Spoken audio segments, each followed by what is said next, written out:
Hey guys, this is Mark from RAWSTER Photo and I'm happy you're watching this first Luminar tutorial. In this tutorial I will edit this photo I made recently in Paris, and to start with I go to the develop module because that's where we can change the exposure and also add a little bit of contrast, because I think this photo has a lack of contrast and I also don't like the colors too much, so I want to make the colors more vivid. Also the blue in the sky can be a bit more blue, so let's check out what Luminar can do for us. First of all, I press J in the keyboard to see where the highlights are and the shadows, and actually there are some very dark parts in this area and also in this area, but we can easily fix that by pulling up the shadows a little bit, not too much because then you really get the HDR look, and that's not what I want in this photo. So I only brighten the shadows a little bit, and well, there are still some parts underexposed, but it's not a big issue. The highlights, I pull them down until the highlights disappear and this part is not overexposed anymore, so it only needed a minus 11 for the highlights. So let's see what contrast will do for us. I don't like it too much because it makes the trees kind of dark, too dark. So I don't use the contrast here. Clarity, I like that, especially here for the foreground because you see more details with clarity.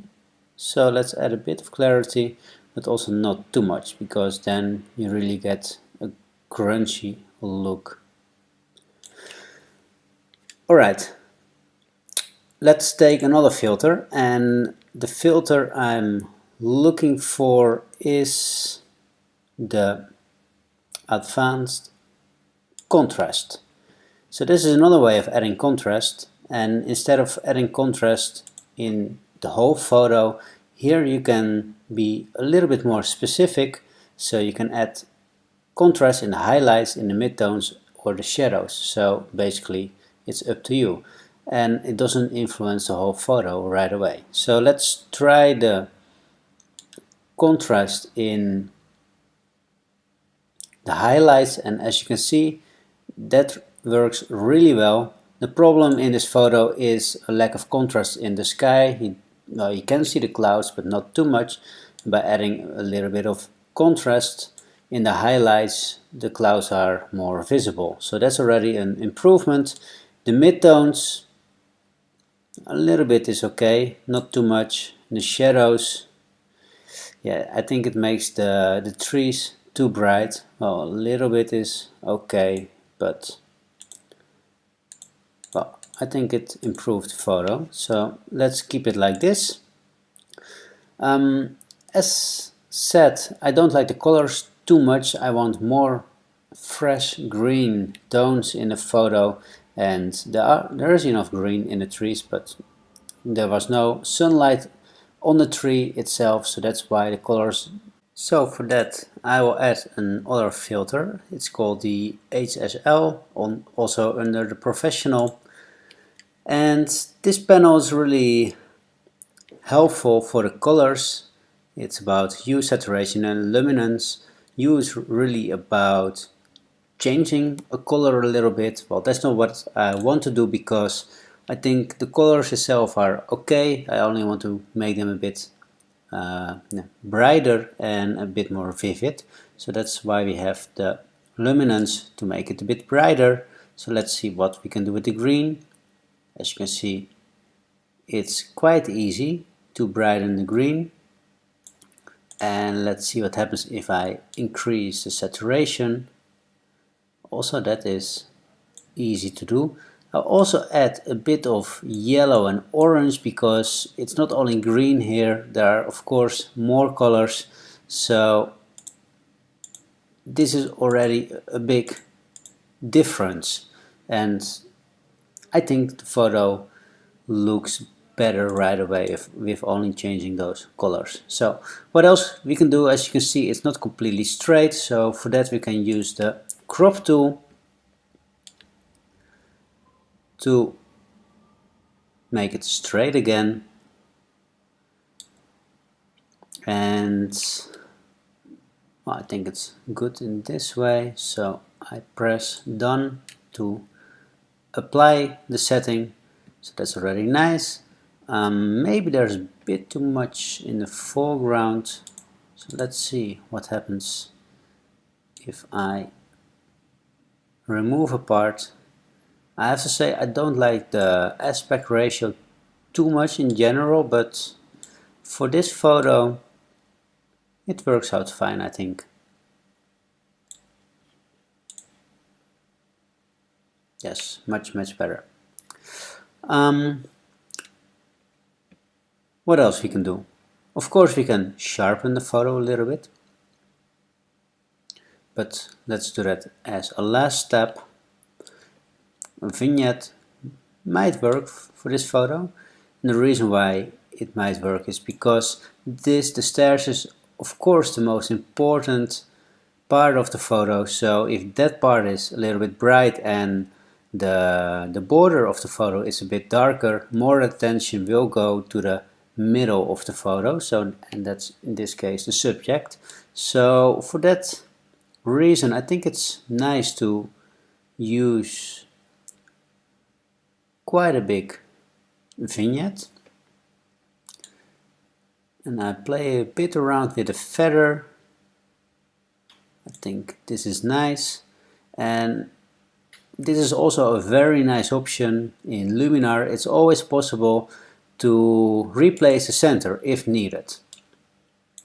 So you press the button here and you press what will be the center, so in this case it will be the middle of the stairs. And to show you a little bit better what happens, as you can see the vignette is not exactly in the middle of the photo anymore, but it moved a little bit up, so the dark border is quite big here at the bottom, and there's no dark border in the top anymore, and that's because the whole vignette moved a little bit up by placing the center, well, around this point. And I think that really works well for this photo because once again the stairs is important. It's good to see a bright part of the foreground, and the sky is also still bright, but if it's a bit darker here at the bottom, I think that's not an issue. So let's put back the feather. Something else we can do is to put more attention on the stairs. So I already did that of course by using the vignette, but I think we can do it even more by brighten the inside. Oh, in that case maybe I have to increase the vignette even a bit more. So this also makes sure that the stairs really pops up, and I want to add a little bit of extra details in this part, not in the other parts but only in the stairs. So for that I use another filter, it's called structure, and what we can do is we can add structure, but as you can see it doesn't work really great in the trees and in the foreground. In the stairs it works okay, I think, if you don't add too much. So we only add it in this part, and to make sure it only applies to the middle part, I click this little brush here, I pick the radial mask, and I can make a circle, and the circle is not in the right shape, but it's possible to make it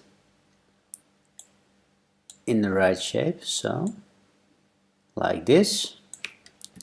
And in this little icon you can see where the effect, the plus 25 of structure is applied. Everything that's white, that's the place where it is applied, so now it's applied around the circle, so that's not what I want.